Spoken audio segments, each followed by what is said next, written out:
काँग्रेस पार्टीला लोक सोडतायत। कालही बाबूरावजी झाडे काँग्रेस पार्टीचे नेते त्यांच्या मुलांनी पक्षप्रवेश केला उमरेडमध्ये। आज माननीय रोहित बोम्मावारनी पक्षप्रवेश केला सावलीमध्ये। या ठिकाणी निकूर यांनी पक्षप्रवेश केला ब्रह्मपुरीमध्ये।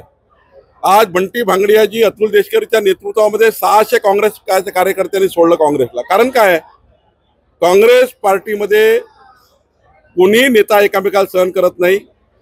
या पार्टीमध्ये भगदड वाचलेली आहे आणि काँग्रेसच्या कार्यकर्त्याला हे माहिती आहे की जनतेने काँग्रेसला सोडला आहे, म्हणून काँग्रेसला कार्यकर्ते सोडतात आहे। राहुल गांधी आणि महाराष्ट्राच्या नेत्यामध्ये काही तारतम्य नाही आहे। महाराष्ट्राचे नेते कोणी एकामेकाचं तोंड पाहायला तयार नाही आहे। काँग्रेस पार्टीमध्ये विसंवाद आहे आणि विसंवाद असल्यामुळे आता कार्यकर्त्यांनी नेत्यांना विसंवाद दाखवणं सुरू केलं। आजचा पक्षप्रवेश, कालचा उमरेडमधला पक्षप्रवेश काँग्रेस पार्टीमधल्या नेत्यांना जे सोडतायत काँग्रेस पार्टीचे कार्यकर्ते, आमचे रवी चव्हाणजी भाजपाचे अध्यक्ष रोज पक्ष कार्यालयामध्ये काँग्रेस पार्टीच्या नेत्यांचा पक्षप्रवेश होतो आहे। काँग्रेस पार्टी आता कमजोर होत चाललेली आहे।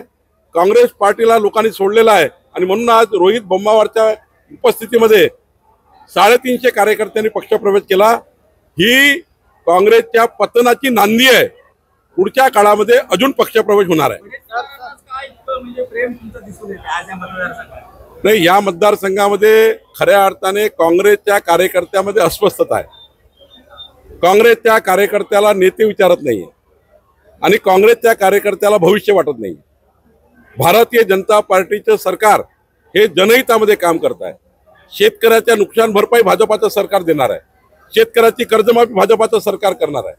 देवेंद्र फडणवीस सरकार, एकनाथ शिंदे सरकार, अजित पवार सरकार, आम्ही समाजाच्या शेवटच्या माणसाच्या कल्याणाकरता काम करतोय।